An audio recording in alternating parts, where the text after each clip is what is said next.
Todo sucedió durante una pesadilla. Por aquel entonces, Percy y yo nos encontrábamos en Suiza y pasábamos largas horas en compañía de Lord Byron. Fue un verano desapacible y la lluvia nos obligaba a quedarnos en casa días enteros. Gran parte de los libros que teníamos eran de terror, por lo que Lord Byron propuso, para entretenernos, que escribiésemos una historia sobre esa temática. Yo me propuse que mi relato estuviese a la altura de aquellas historias que habían propiciado el reto. Y una buena noche ocurrió. No estaba dormida, pero tampoco podía decir que estuviese despierta.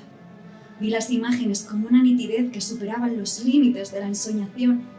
Un estudiante de artes diabólicas arrodillado ante la monstruosidad que él había creado. Esta mostraba signos de vida y despertaba con los movimientos torpes de un ser medio vivo.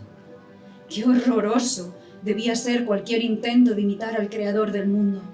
Así como el horror que sintió el artista tras su éxito, obligándolo a abandonar esa odiosa invención de la que no podría huir jamás. Abrí los ojos aterrorizada. La idea se apoderó de mí de tal modo que me recorrió un escalofrío de miedo. No podía librarme tan fácilmente de mi espantoso espectro. Y entonces lo supe. Esa sería mi historia. Lo que me ha aterrorizado a mí, aterrorizará a otros. Y así fue como nació mi criatura. Y así fue como nació Frankenstein. Crecí en el seno de una de las familias más distinguidas de Ginebra. Nadie en el mundo habría tenido padres más cariñosos que los míos. Cuando tenía 4 años, mis padres me hizo cargo de la educación y crianza de mi prima Elizabeth. Mi madre a menudo decía que era la niña más bonita que había visto jamás, que poseía un carácter amable y cariñoso. Estos detalles hicieron que mis padres consideraran a Elizabeth Lavenza como mi futura esposa. Yo la admiraba. Nunca vi tantos encantos, inteligencia y humildad unidos en una misma persona.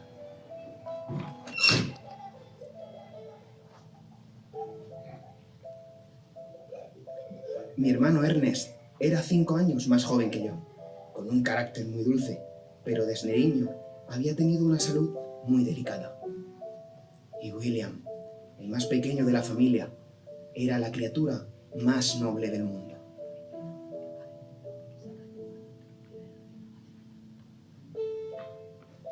Como mis hermanos eran considerablemente más jóvenes, yo contaba con un buen amigo, Henry Clerval.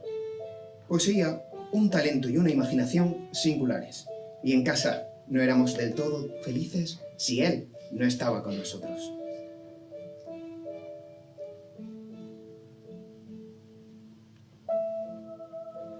La filosofía natural ha sido el genio que ha ordenado mi destino. Desde los 11 años comencé a interesarme por la ciencia, empezando por autores cuyas teorías habían quedado completamente refutadas. La realidad no enturbiaba mis sueños y me entregué apasionadamente a la búsqueda del elixir de la vida. Si yo pudiera eliminar la enfermedad de la condición humana. Cuando cumplí 17 años, mis padres decidieron que debería ir a estudiar a la Universidad de Ingolstadt para completar mi educación y conocer otras culturas. Pero poco antes de que llegara la fecha acordada, sucedió la primera desgracia de mi vida, un presagio de mis futuras desdichas. Mi madre enfermó de escarlatina.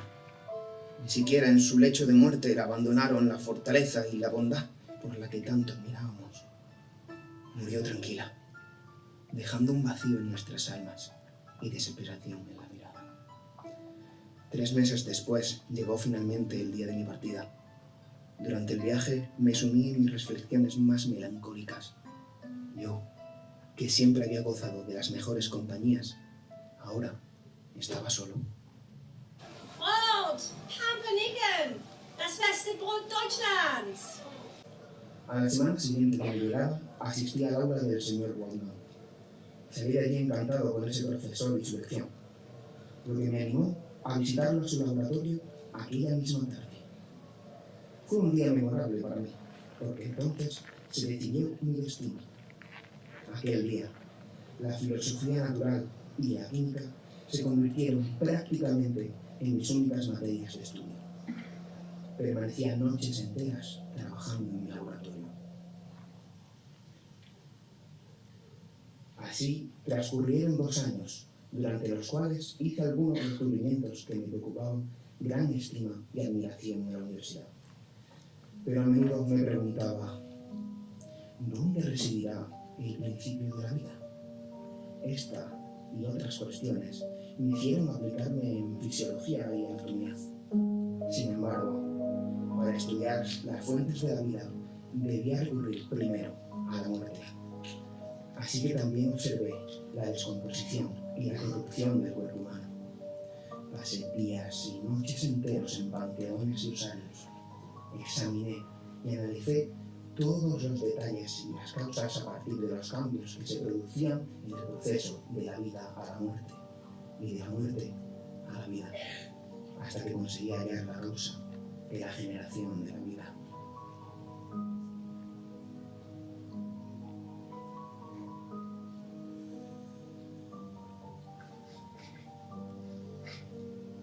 Aunque al principio dudé, me sentía tan exaltado por mi descubrimiento que finalmente comencé la creación de un ser humano. Sería un ser de estatura gigantesca y medidas proporcionadas. Rompería las ataduras de la vida y la muerte. Una nueva especie me bendeciría como su creador. Incluso pensé que con el paso del tiempo podría devolverle la vida a aquellos cuerpos entregados ya a la corrupción.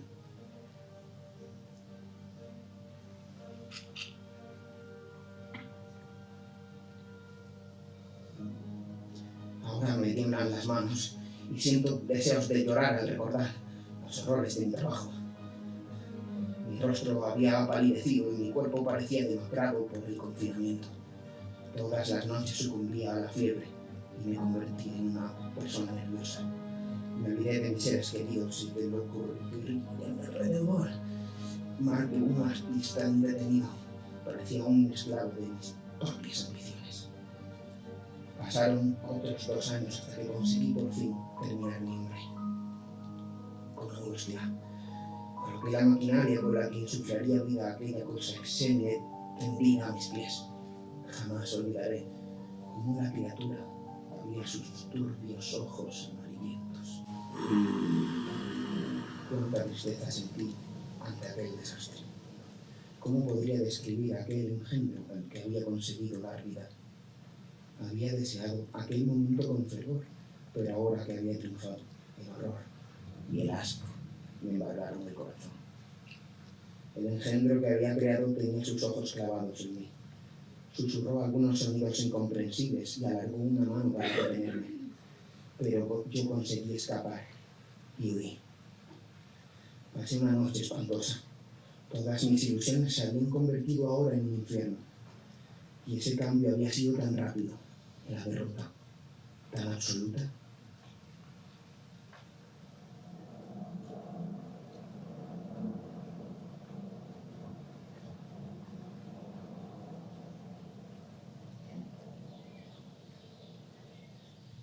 Por la mañana continuaba caminando por las calles sin rumbo.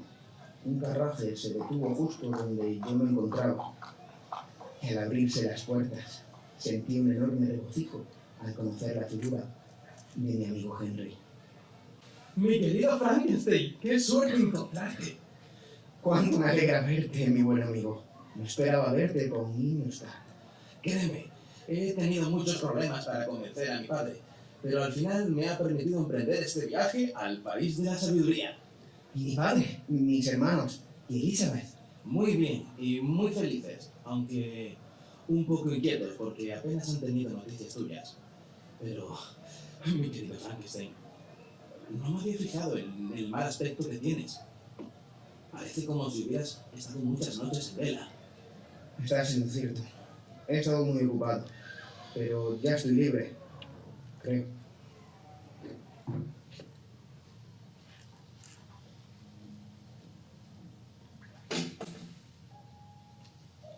Cuando volvimos a mis aposentos, la criatura ya no estaba allí. Sujetaba y luchaba furiosamente para deshacerme de él. Pero, ¿qué debió pensar mi buen amigo al verme hacer aspavientos al aire? Tras ser presa de semejante ataque de nervios, perdí la conciencia y no volví a recuperarla hasta mucho tiempo después. Unas fiebres nerviosas me mantuvieron recluido en cama durante varios meses. Solo Henry se ocupó de mí. Yo estaba realmente enfermo y nada, salvo los cuidados de mi amigo Henry, podría haberme dado la vida. Con la llegada de la primavera me fui recuperando. Mi pesadumbre desaparecía y pronto volví a estar tan alegre como antes de sufrir aquella tal obsesión. Casi había podido olvidarme de mis desdichas cuando encontré una carta de mi amada Elizabeth. Querido Víctor, al principio estuve tentada de escribirte una carta en la que fijara el día de tu regreso. Pero esa sería una cruel amabilidad. ¿Cuál sería tu sorpresa cuando esperaras una bienvenida feliz y te encontraras, por el contrario, lágrimas y desconsuelo? Quisiera prepararte para la dolorosa noticia, pero sé que es imposible. William ha muerto, Víctor. Ha sido asesinado. El pasado jueves fuimos a dar un paseo por Plainvale. Ya casi había atardecido cuando descubrimos que William había desaparecido. Buscamos durante toda la noche. Alrededor de las 7 de la mañana descubrimos su cuerpo tendido en la hierba, inmóvil. La marca de los dedos de su asesino estaba aún en su cuello. No he podido dejar de llorar desde entonces. Vuelve, querido Víctor. Solo tú puedes consolar a nuestra familia. Vuelve, pero no albergando ideas de venganza contra el asesino, sino con sentimientos de paz y cariño que nos ayuden a curar las heridas de nuestro espíritu. Tu desdichada prima, que te quiere, Elizabeth Lavenza. Me despedí de mi amigo y partí de inmediato a Ginebra. Fue un viaje muy triste. Deseaba consolar a mis seres queridos. Sin embargo, a medida que se acercaba a casa, la tristeza y el temor me invadieron. Me convencí de que estaba destinado a convertirme en el más desdichado de los seres humanos. Y no me equivoqué, pues entonces no podría ni siquiera sospechar ni la centésima parte de la angustia que el destino me obligaría a padecer. Cuando llegué ya era de noche y las puertas de la ciudad estaban cerradas. Me seguía imposible descansar en mi estado, así que decidí ir a ver el lugar en el que William había sido asesinado. Mientras caminaba, vi que una tormenta se formaba con rapidez. Caminé apresuradamente observándola, tan hermosa y sin embargo tan aterradora. Aquella batalla en los cielos elevaba mi espíritu.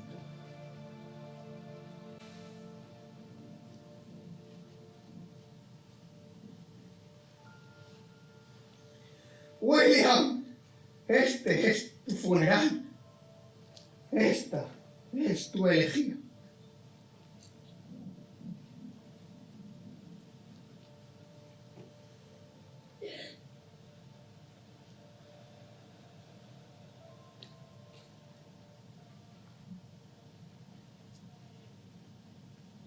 Entreví en la oscuridad una figura que no llegaba a divisar por completo. El fulgor de un rayo me descubrió la deformidad de su cara y su gigantesca figura. ¿Qué hacía allí el engendro al que había dado vida? ¿Podría ser el asesino de mi hermano? Apenas esa sospecha cruzó mi imaginación. No tuve duda alguna de que era cierto. Nada que tuviera forma humana podría haber destruido la vida de un niño tan noble. Pensé en perseguir a aquel demonio, pero ya había desaparecido. Habían transcurrido casi 2 años desde la noche en la que le di vida. Dios mío, había arrojado al mundo un ejemplo de bravado. Nuestra casa era la de la tristeza. Mi padre, que vio el dolor reflejado en nuestras caras, propuso hacer un viaje al valle de Chamonix.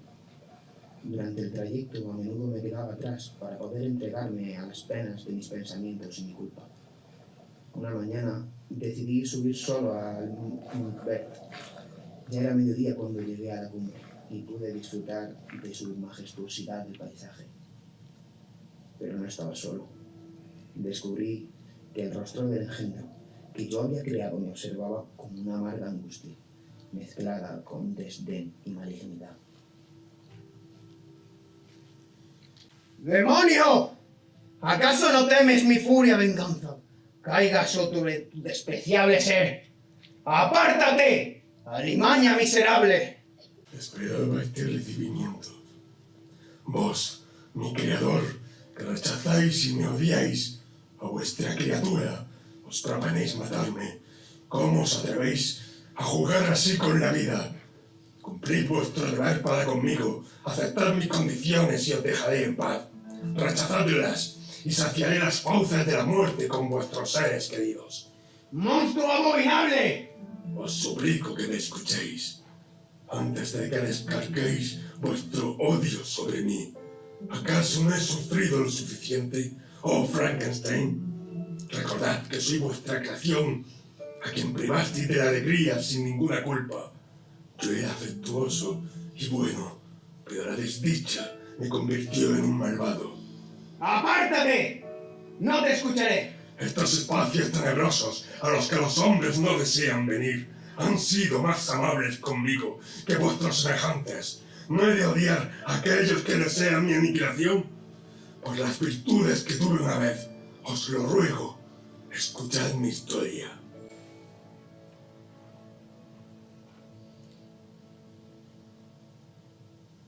Con mucha dificultad, recuerdo los primeros instantes de mi existencia.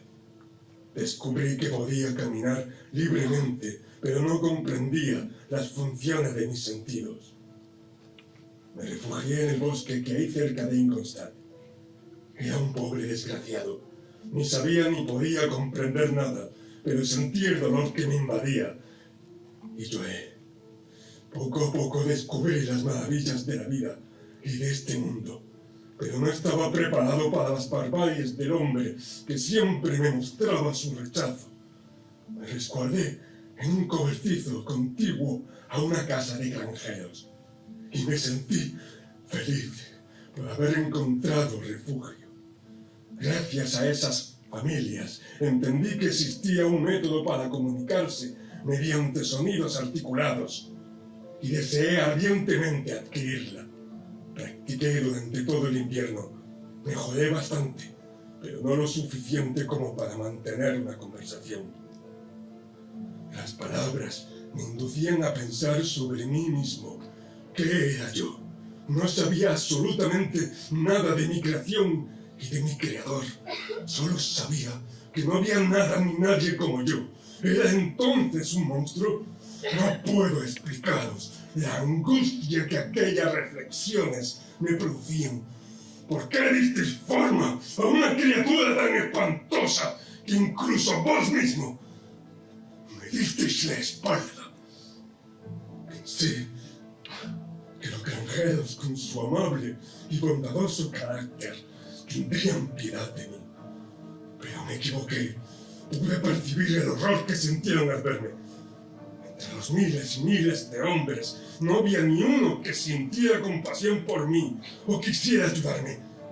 Desde ese momento, le declaré la guerra eterna a la humanidad y sobre todo a mi creador.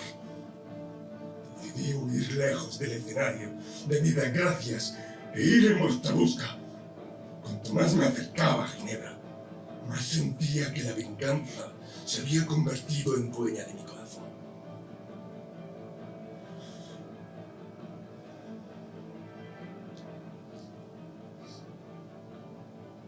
Era casi de noche, cuando llegué a las afueras de la ciudad y me aparté a un lugar escondido para descansar. Pero un muchacho perturbó mi sueño al entrar en mi escondrijo. Cuando mencionó el nombre de Frankenstein, supe que pertenecía a mi enemigo, aquel por quien había jurado venganza, y que él sería mi primera víctima. Lo cogí por la garganta para intentar que se callara un instante. Después, yacía muerto a mis pies. Durante algunos días estuve merodeando por el lugar, esperándoos, y no podemos despedirnos hasta que hayáis prometido cumplir con mis peticiones. Nadie querría estar conmigo, pero una mujer tan deforme y horrible como yo no me rechazaría. Ese es el ser que debéis crear para mí. ¿Pretendes que cree otro ser como tú? ¡Me niego! No haré tal cosa para que vuestra maldita alianza destruya el mundo. Vengaré mis sufrimientos si no puedo inspirar amor. Causaré terror, y principalmente a vos. Si consentís, ninguna criatura humana nos volverá a ver jamás. Juras no hacer daño a nadie, pero ¿no has demostrado ya tu maldad? No debería desconfiar de ti.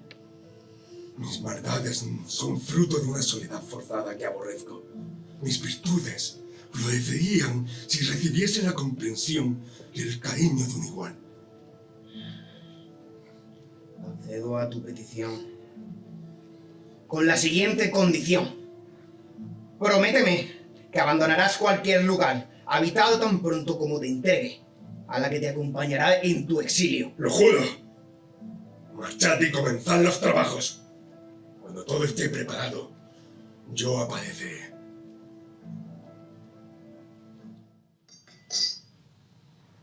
Tras mi regreso a Ginebra, no reuní el valor suficiente para comenzar el trabajo.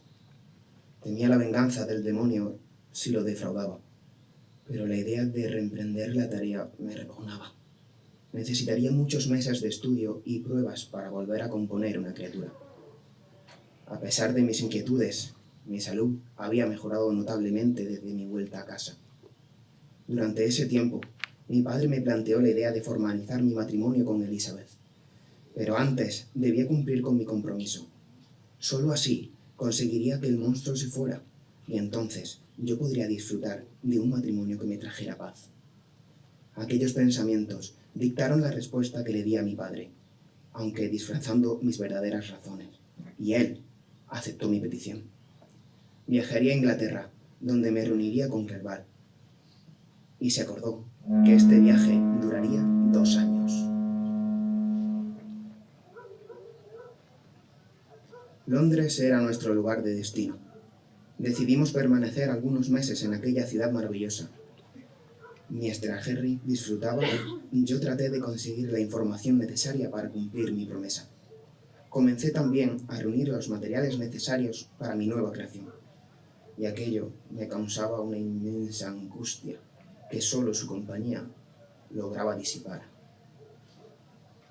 Tiempo después, continuamos nuestro viaje, visitando otras ciudades hasta llegar a Edimburgo. So, do you want to try a fruit? Very kind, madame, but no thanks. ¿Qué decías, amigo? Que me temo que a partir de ahora continuaré mi viaje solo. Disfruta. Nos volveremos a encontrar aquí en 1 mes o 2, pero cuando vuelva espero tener el corazón aliviado. Preferiría acompañarte, pero vete, mi querido amigo. Resuelve tus aficiones y luego vuelve para que puedas sentirte como en casa.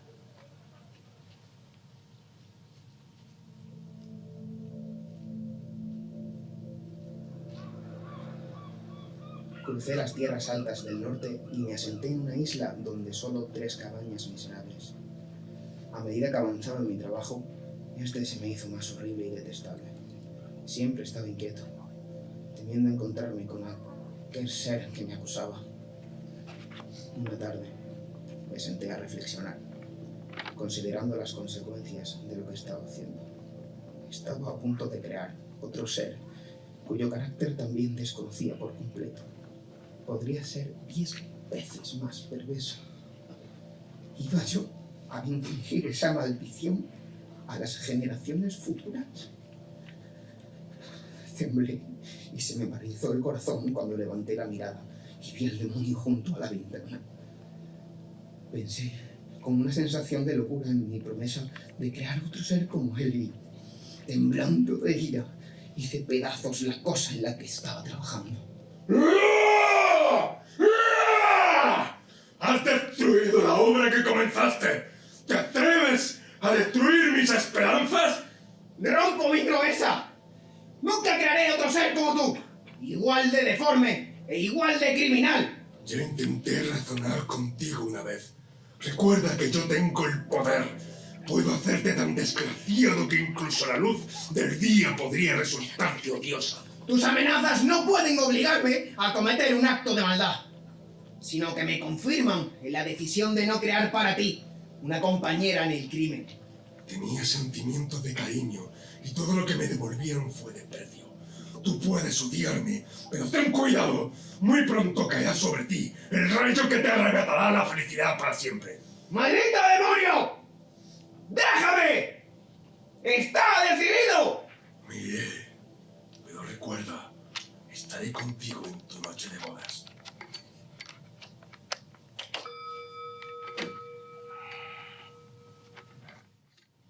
¿Por qué no lo había perseguido y había entablado con él una lucha a muerte? Poco podría imaginar la calamidad que días después se iba a abatir sobre mí al haberle dejado marchar.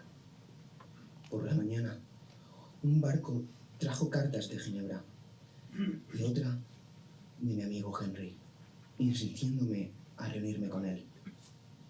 Aquella carta me devolvió de nuevo la vida y decidí abandonar la isla. Me subí a un pequeño bote de vela y me adentré en el mar.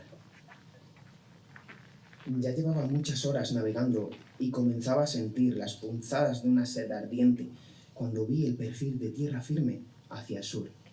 Descubrí un pequeño pueblecito y navegué hacia el puerto. Amigos, ¿serían tan amables de decirme cómo se llama este pueblo y dónde estoy? Pronto lo sabrá, pero no le van a preguntar dónde le apetece alojarse, se lo aseguro.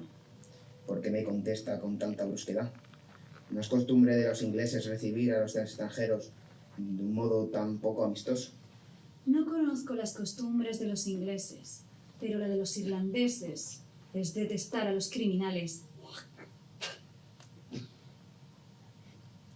Vamos, señor, acompáñeme. Tendrá que dar usted explicaciones. ¿Por qué tengo que darle explicaciones? ¿Acaso no es esto un país libre? Claro, señor. Lo suficientemente libre para la gente honrada. Usted debe dar cuenta de la muerte de un caballero que apareció asesinado aquí la pasada noche. Me condujeron ante el magistrado y escuché el testimonio de unos pescadores. Descubrieron el cuerpo de un hombre. Al principio pensaron que se había ahogado, pero al examinarlo descubrieron que sus ropas no estaban mojadas y que se apreciaba la marca negra de unos dedos en su cuello. Los pescadores también vieron un barco con solo un hombre en él, el mismo en el que yo había llegado a tierra. Me arrastraron a la sala donde yacía el cadáver y me mostraron el ataúd. ¿Cómo describir lo que sentí? Aún siento el horror. Vi el cuerpo sin vida de Henry Duval tenido ante mí. Permanecí preso un tiempo, bajando entre constantes fiebres y delirios, al borde de la muerte. Mi padre acudió en mi ayuda y colaboró para reunir a todos los testigos y organizar mi defensa. En las sesiones judiciales de la región, el gran jurado rechazó la acusación al quedar probado que yo me encontraba en otra isla, en la que se descubrió el cuerpo de mi amigo. Puede que fuera inocente de asesinato, pero tenía mala conciencia. William y Clerval habían muerto debido a mis infernales maquinaciones.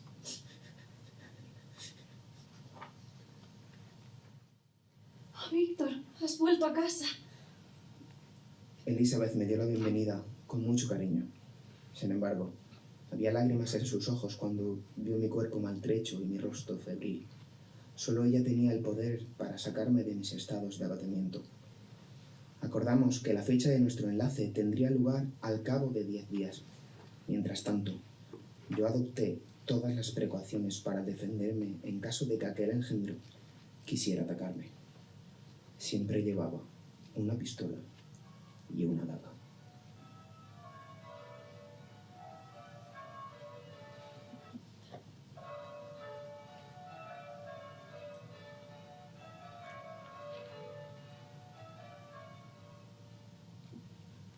Tras la ceremonia, Elizabeth estaba melancólica. Un mal presentimiento la embargaba. ¿Estás triste? Mi querido Víctor, puedes estar seguro de que mi corazón está feliz, aunque no veas en mi rostro una alegría excesiva. ¿Qué te ocurre, Víctor? Has estado muy nervioso estos días. ¿De qué tienes miedo? Oh, tranquila, mi amor. Espera que pase esta noche y ya podremos estar seguros. De acuerdo. Me retiro a dormir. Ven pronto a la cama.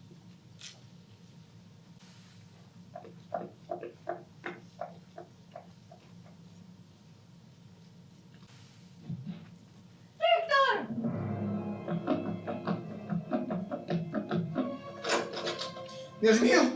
¡Elizabeth!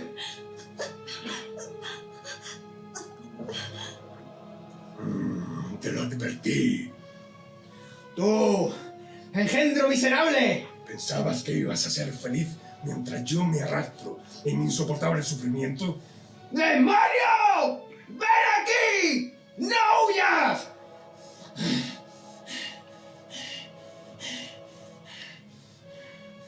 ¡No huyas! Ven para que pueda apagar la llama que encendí de un modo tan imprudente. Mi querida Elizabeth.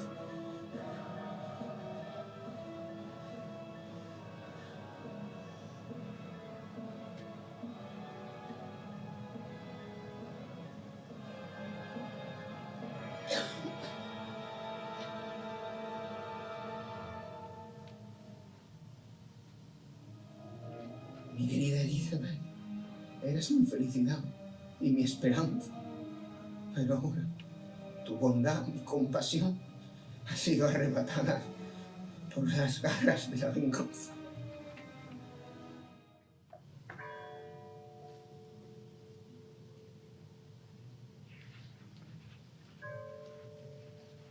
La muerte de William, la de Clerval y ahora la de mi esposa.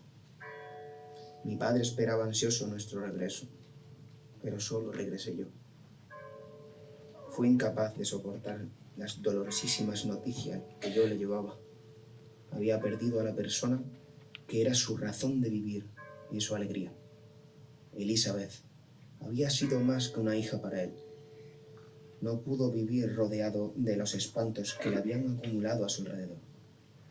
Sufrió un ataque de apoplejía y pocos días después murió en mis brazos. Maldito sea el demonio que lo condenó a terminar sus días sumidos en la desdicha. Me invadía una furia enloquecida cuando pensaba en él. Juré perseguir a ese diabólico ser, en el que yo permaneciéramos en un combate mortal. Y así comenzó mi peregrinación. Durante muchos meses esta persecución ha sido mi único objetivo. Lo seguí por los meandros del Ródano. Llegué al Mediterráneo. Atravesé el Mar Negro y exploté las tierras de Tartaria y Rusia. Recorrí varias regiones y sufrí todas las penurias. Pero la venganza me ha mantenido vivo. A medida que avanzaba mi viaje hacia el norte, aumentó el frío hasta extremos en que apenas era posible resistirlo. Durante mi persecución encontré un barco anclado que me dio cobijo. En él he permanecido desde entonces.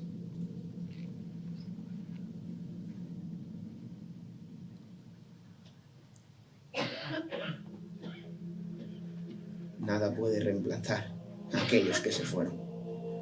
Aún puedo escuchar la dulce voz de mi Elizabeth o la de Clerval susurrando en mis oídos. Cada día estoy más enferma. Apenas puedo levantarme de la cama. Las fuerzas en que confiaba me han abandonado. Sé que voy a morir pronto. Ya puedo ver las imágenes de mis seres queridos a mi alrededor y deseo apresurarme a abrazarlos. Ya eres también mi víctima. Con tu asesinato culmino mis crímenes, oh Frankenstein. ¿Me atreveré a pediros que me perdonéis? Mi corazón estaba hecho para el amor y la comprensión, pero ya no busco a nadie que entienda mi desgracia. Me conformo con sufrir solo mientras tenga que sufrir, y cuando muera, aceptaré que el odio y la vergüenza descansen sobre mi memoria. No temas, no volveré a hacer ningún mal. Yo mismo consumaré mi final. Moriré. Ya no volveré a sentir la angustia que me consume. Y entonces hallaré mi felicidad. Adiós, Frankenstein. Pronto las llamas devorarán mi cuerpo y le concederán la alegría y la paz a mi espíritu.